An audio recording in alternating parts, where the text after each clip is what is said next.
All right, Ian, you love Namco and Pac-Man. I do. He's in middle age like me now. And Namco has a collection coming out, at least in Japan. There's no announcement of it coming out here yet, called the Namco Collection. Namco On the Switch. was the name that basically Namco released all of their Famicom releases under. Real quickly, that collection is going to have the NES versions of Pac-Man, Galaga, Tower of Jiraga, Battle City, Star Luster, Family Jockey, Yokai Dochuki, Dragon Spirit, Quinty, which is Mendel Palace, and I love that game. I love Mendel Palace, and Splatterhouse, Wanpaku Graffiti, Which I was a certain NES Punk reviewed that. which is really good. That isn't a lot of filler in there, right? I don't know. Some of those games, this is a pretty good list. I mean, honestly, getting the NES versions of these arcade games, I'm not sure what the benefit really is. But some of these games, like the Splatterhouse Wanpaku Graffiti, were Famicom only. So, I mean, it's the only way you're going to play it. Dragon Spirit was quite different from the arcade version. So I understand that. But, like... the jockey game looks fun. It looks goofy. Yeah, but I don't know that I really need to play, like, the NES version of Pac-Man for comparison. Anyways, that's not the important part. The exciting thing that they're doing is it's going to include a bonus game, and it's going to be an NES Demake of Pac-Man Championship Edition. Pac-Man Championship Edition, for those who don't know, it's a series of games now, but it's a time attack-based Pac-Man game. Basically, it shows you a maze. In the original version, it shows you a maze, and there's dots. When you eat all the dots on, and the entire maze isn't necessarily full. When you eat all the dots on one side, a piece of fruit appears on the other side. When you eat that fruit, the maze literally morphs, it changes on the other side, and a new dot pattern shows up. Okay. And you keep going back and forth, and you want to see what, basically it's what kind of score can you get in 5 minutes. You can eat all of the ghosts. Basically, so it plays like Pac-Man, but it's constantly changing. It was the reason I bought an Xbox 360. I think I mentioned that when we talked about Pac-Man last week or 2 weeks ago. I actually bought a 360 just for Championship Edition, and it was like the only game I played on it for a month. So M2, who does great port work. They do a lot of ports for Sega stuff. They actually handled the ports for the Sega Genesis Mini. They're doing this collection, and they did a demake of Pac-Man Championship Edition that looks like an NES game. It's Famicom. Yeah, Famicom. They've been working on it for 5 years, and they didn't think it was ever going to see the light of day. Here's a quote from M2 director Naoki Hori explained why the team was able to make an original game like this happen. He said, "Now then, our company is allowed to do everything we want." That's funny. "Regarding the extra Championship Edition game, it's becoming something big to the point that I don't want to call it an extra game. Originally, this should be sold alone, right? So that as many people would play it as possible. That's exactly the case, so we originally negotiated to port the game to Nintendo 3DS, and afterwards, we've been working on this for around nearly 5 years. When it was still just a 3DS port, we had already put a lot of effort into completely replacing the soundtrack, but for this game, we basically further replaced and remade many things even beyond just the soundtrack. We worked hard to make this a Famicom game on Nintendo Switch where you can move to the rhythm of the music and the graphics. While there are some people who knew about this project beforehand, I bet even they will be surprised at the finished game. I really wanted to release the game no matter what, so I'm glad that we managed to do so even 5 years later."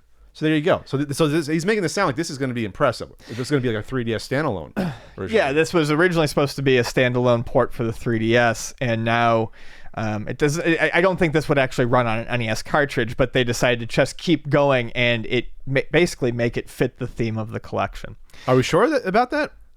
I don't think it's an actual Famicom You don't think game. It's actually coded? No. Okay. That would be awesome if you could put it on a cart. Yeah, Holy that would be crap. awesome, but I don't think that's what it is. They went because that'd be a little more difficult to go through that. Yeah, effort. that would be a lot more difficult. But they kept it with the 8-bit aesthetic and right, so it fits the collection. So that's the only thing. I'm not.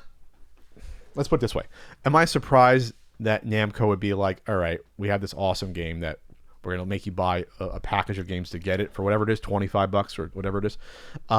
No. Would this have been great to be on its own for like a $5 to $10 game? Yes.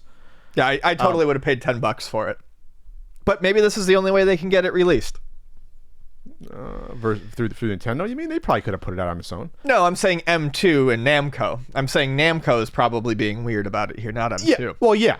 It's Namco's decision, Sure. obviously. So the Namco's like, oh, well, we can charge $20 and put on these other games, and it'll still sell. Then again, I get it, because I don't think I'd be interested in buying this collection if this wasn't included. Correct. Because, like I said, as neat as it is, and I mean, they're good versions, but I don't need to play the Famicom version of Pac-Man, Galaga, Tower of Draga, or Battle City ever again. I was gonna say, is the Famicom version different than the Nintendo? Those NES ones, version? no, they're not. I mean, we played the Well, Galaga would be exactly the same. Yes. Yeah, it's I thought whatever. maybe the Famicom forever Pac-Man would be I don't think the Namco version of Pac-Man adds a bunch of options to it. No, it's bare bones. So, like I said, you know, it's fun. It's cool to be able to play Dragon Spirit in a slightly different way. Mendel Palace is a ton of fun. Splatterhouse.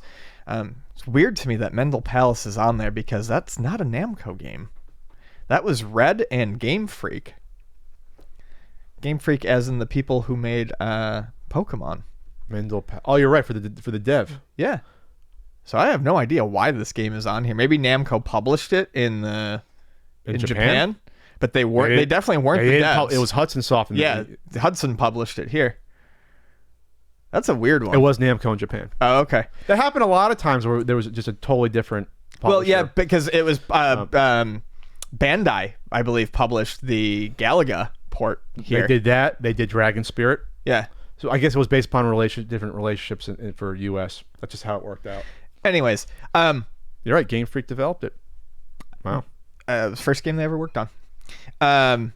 This would be the reason why I buy this collection. So, I mean, it's smart, I guess, in that regard. Multiplayer on the Switch? Huh? If it's multiplayer, you think? Not. Oh, no. The Championship Edition's not multiplayer. That would be Versus. That's another problem. They haven't released a good version of Pac-Man Verse on anything. The only thing I'm disappointed of, they have the trailer's great. They don't show in the trailer footage of this Pac-Man Championship. They make it seem like it's a mystery game you get, but we know what it's going to be. Yeah, they show a screenshot, but that's it. Like, show me. Like, they're really making you pay to see what this game is like. They don't want footage on YouTube. Like, damn it, Namco. So what? How much is it going to be between 20 and 25 US, something around there? I don't know. I would actually guess 30. It's not 30. Okay. It's the yen is in the trailer here, and I cannot calculate yen directly here. Ooh, wait a second. That's neat. Oh, what are you seeing? Namco Collection will... Oh, so it's showing that the Namco Collection will be brought over as the Namco Museum Archives Volume 1 and 2. Oh. Especially as it also details the Championship Edition Demake on the collection. Some of the titles in Wave 1 of the Japanese release have been moved to Volume 2. And it seems the game... It's okay, so for the Volume 2, M2 is working on a brand new Famicom port of Gapless. What is that game? And that looks like it's actually going to be... Is that Galaga Plus? That's Galaga 3, technically. Okay. That would be interesting to see. All right, anyways. It's 2,400 yen. What is that in US? It'd be about 20 US. They always round up usually, right? It'd be about 20 US, I think. Okay. So that's going to come out as a different collection here, 1 and 2. It's going to come out as 2 parts, yeah. But you have to buy both, though, to get the Pac-Man Championship? No, I think that's going to be in part 1, and Gapless is going to be in volume 2. Oh, so Oh, I see. They're going to do a bonus game like that. That's... All right. Any list of games that are in part 2, or no? Doesn't say. Okay. But like I said, the list of games isn't bad. Like, I'm surprised about Splatterhouse. Pocket Graffiti, that's a deeper cut, and that's not usually when you think of Namco games, you don't think of that one on top of your head. So and like I said, the horse one just looks like a goofy fun game. Hopefully, hopefully there's not a lot of stuff with the translation that you can play it there. And there's like a side-scrolling action adventure looking game. I was never into Tower Druaga. I do like Galaga. I love Draga. But we played Galaga 1,000 times. But all right, well there you go. That's Ian's. I'm happy that Ian's gonna be happy for that. That's good. That's good. Yes. A much better value than the Game Gear Micro. Much better. The value.